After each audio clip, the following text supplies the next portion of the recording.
খবরে ডক্টর শ্যামাপ্রসাদ মুখার্জি চিন্তা চেতনা আজও আমাদের কাছে প্রাসঙ্গিক। তার জীবন দর্শন, দেশপ্রেম, মানুষের জন্য তিনি যে কাজ করে গেছেন তার সম্পর্কে আগামী প্রজন্মকে আরো বেশি করে জানাতে হবে। তথ্য সংস্কৃতি দপ্তর উদ্যোগে আজ মুক্তধারা অডিটোরিয়ামে ডক্টর শ্যামাপ্রসাদ মুখার্জির জন্মজয়ন্তী উপলক্ষে শ্রদ্ধাঞ্জলি অনুষ্ঠানে প্রধান অতিথির ভাষণে কথা বলেন মুখ্যমন্ত্রী অধ্যাপক ডক্টর মানিক সাহা। মুখ্যমন্ত্রী বলেন, অখণ্ড ভারত ও সমাজ পরিবর্তনের মধ্য দিয়ে রাষ্ট্র নির্মাণের যে চিন্তা চেতনা তার মধ্যে ছিল তাকে পাথেয় করে দেশ এগিয়ে যাচ্ছে। রাজ্য সরকার ও তার চিন্তা চেতনাকে কাজে লাগিয়ে সমাজ পরিবর্তনের লক্ষ্যে কাজ করছে।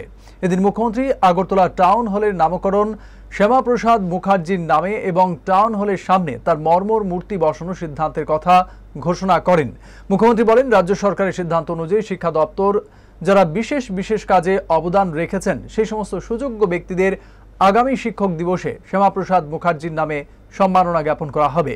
এছাড়াও সামাজিক, রাজনৈতিক, দেশ সেবা ও প্রশাসনিক কাজে বিশেষ অবদানের জন্য শ্যামাপ্রসাদ মুখার্জি এক্সিলেন্সি অ্যাওয়ার্ড প্রদান করা হবে তথ্য সংস্কৃতি দপ্তর থেকে। অনুষ্ঠানে উপস্থিত ছিলেন সাংসদ রাজীব ভট্টাচার্য, তথ্য সংস্কৃতি দপ্তরের সচিব প্রদীপ চক্রবর্তী, তথ্য সংস্কৃতি দপ্তরের অধিকর্তা বিম্বিসার ভট্টাচার্য প্রমুখ। অনুষ্ঠানে ছাত্রছাত্রীদের মধ্যে অনুষ্ঠিত কুইজ ও প্রবন্ধ প্রতিযোগিতার বিজয়ীদের পুরস্কৃত করা হয়।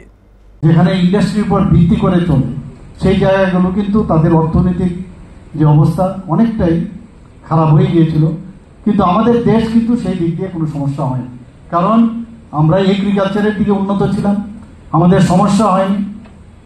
তো তার উপর ভিত্তি করে আমাদের সবসময় আমাদের ডক্টর শ্যামাপ্রসাদ মুখার্জি বলেছেন সেই কাজটা মাননীয় প্রধানমন্ত্রী বলছেন। আবার উনি এটাও বলছিলেন যে মার্জিনালাইজড আফ্রিকান যারা প্রান্তিক ব্যক্তি তাদেরকে উন্নতি যদি না করি, তাদের যদি উন্নয়ন, আর্থিক সামাজিক উন্নয়ন যদি না হয়, তাহলে কোনো অবস্থায় দেশ উন্নতি হবে না, রাজ্য উন্নয়ন হবে। আজকে কিন্তু আমরা সেই কাজটা আমরা করছি। আপনারা জানেন যে আমাদের রাজ্যে প্রতি ঘরে সুশাসন আমরা এই নিয়ে দুবার আমরা করেছি। সেখানে কেন্দ্রীয় সরকারের যে স্কিমগুলো আছে এবং রাজ্য সরকারের যে স্কিমগুলো আমাদের সরকারের মাধ্যমে এবং যারা বিভিন্ন যেসব আমাদের জনপ্রতিনিধিরা আছেন সমস্ত মানুষকে নিয়ে আমরা বিভিন্ন জায়গায় মেলা অ্যাওয়ারনেস করে প্রতিটা ঘরে ঘরে সুশাসনের যে বিষয়, অর্থাৎ যে বেনিফিশিয়ারি স্কিমগুলো মানুষের ঘরে ঘরে যাতে দেওয়া যায় সেই ব্যবস্থা আমরা করেছি।